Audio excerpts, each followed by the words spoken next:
Think back to the unsupervised freedom of traditional summer camps. That world no longer exists for today's generation.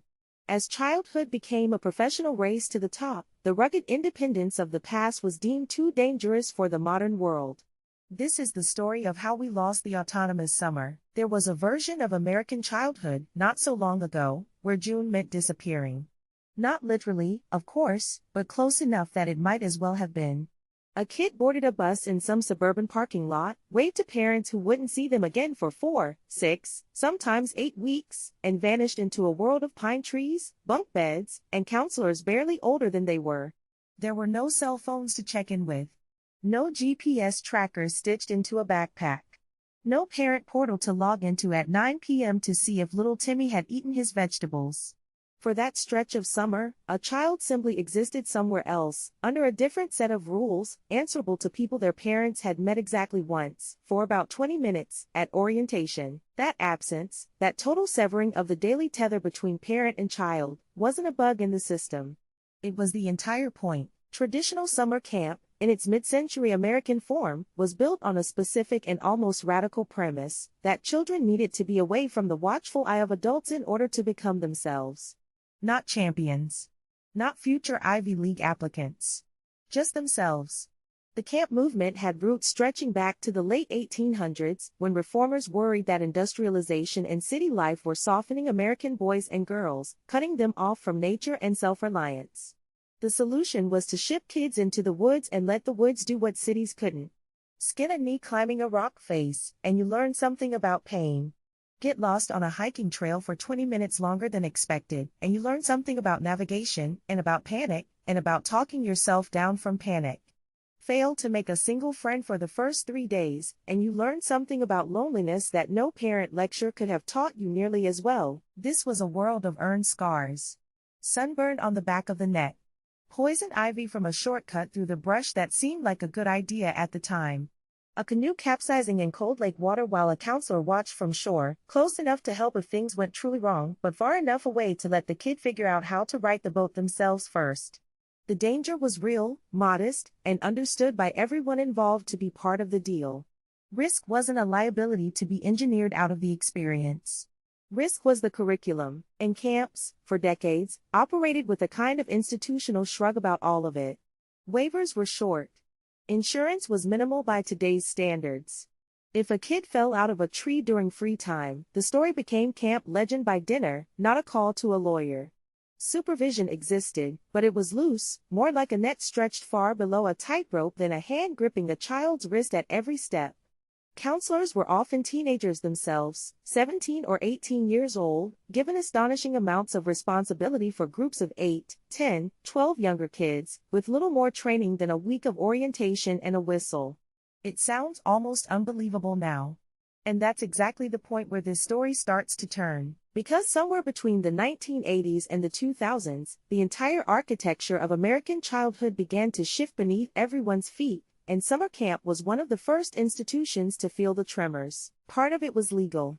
The rise of litigation culture in the latter decades of the 20th century meant that institutions of every kind, schools, playgrounds, camps, became acutely aware of their exposure to lawsuits. A single incident, a single injury that might have been shrugged off in 1965, could now trigger a legal case that threatened to bankrupt an entire organization. Insurance premiums for camps climbed. Liability waivers grew from a single signature line into multi-page legal documents. And with that shift came an entirely new philosophy of risk management, one where the guiding question was no longer how do we build character through adversity but how do we eliminate the possibility of a preventable incident. Fences went up around lakes that used to have open shorelines.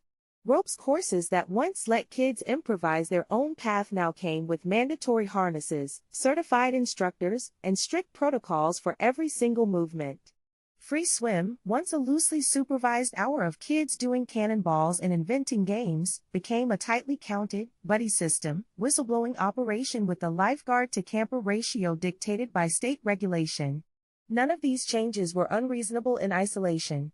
Nobody wants a child to genuinely drown, or fall from a real height, or wander into real danger with no one noticing. But stacked together, layer upon layer, they slowly transformed the texture of the experience. The wilderness didn't disappear. It got fenced, mapped, permitted, and insured into something closer to a controlled environment wearing the costume of the wild. At the same time, something else was happening, something less about law and more about culture. Parenting itself was changing. The generation raising kids in the 80s and 90s had grown up with far more freedom than they were willing to extend to their own children. News cycles, now running 24 hours a day, brought stories of rare but horrifying incidents into every living room, making statistically uncommon dangers feel like everyday threats. The result was a shift sociologists would later describe as a move from free-range childhood to what became known, only half-jokingly, as helicopter parenting.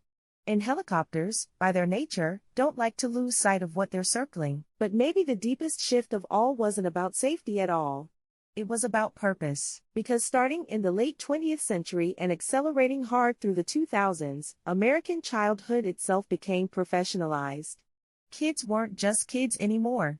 They were, in a sense, junior applicants to colleges, to programs, to an increasingly competitive future that parents felt looming over even the youngest of children.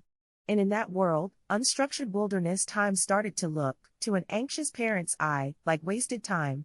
Why send a child to spend 6 weeks canoeing and telling ghost stories when that same summer could be spent at a coding camp, a debate intensive, a pre-college STEM program, a specialized sports academy designed to sharpen a competitive edge for travel league tryouts in the fall? The rite of passage didn't disappear. It mutated. Where the old rite of passage was proving you could survive 4 weeks away from home, navigate a canoe, build a fire, make friends with strangers under your own power, the new rite of passage became proving you could build a resume. Summer stopped being measured in mosquito bites and became measured in credentials. Camps responded to the market, as institutions always do.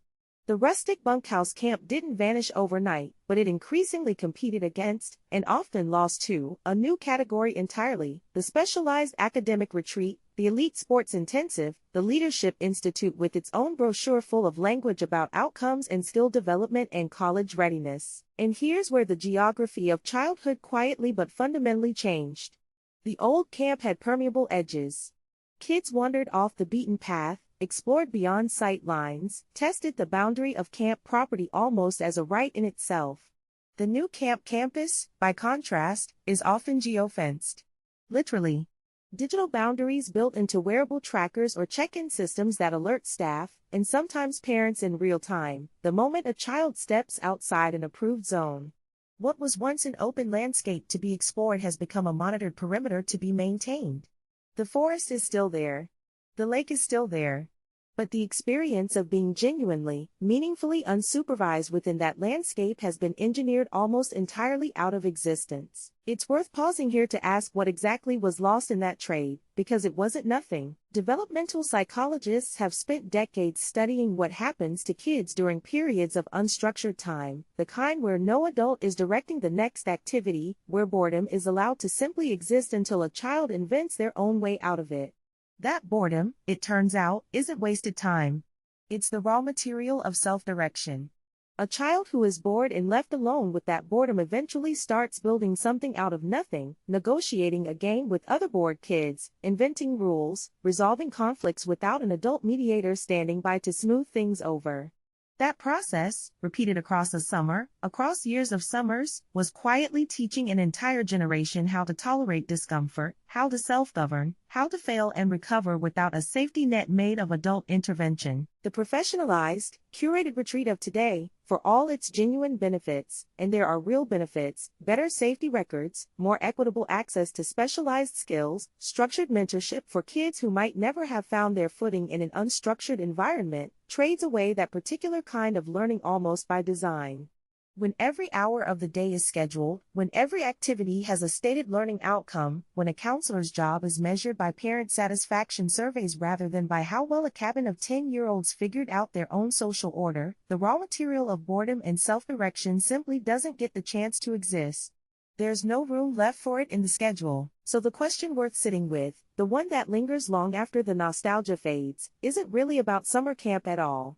It's about what happens to a generation raised almost entirely inside supervised, optimized, geofenced structure, with fewer and fewer opportunities to simply be unsupervised, unproductive, and a little bit bored, out in a world with soft enough edges to make a few mistakes in. The pine forests are still standing.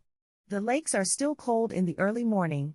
But the version of summer that used to send a child home in August a slightly different person than the one who left in June, scraped up, more confident, a little more capable of navigating the world without someone watching over their shoulder, that version of summer has quietly become something closer to a photograph in an old family album. Familiar in outline. Impossible to fully return to. And maybe that's the real story here. Not that summer camp changed. But that we did.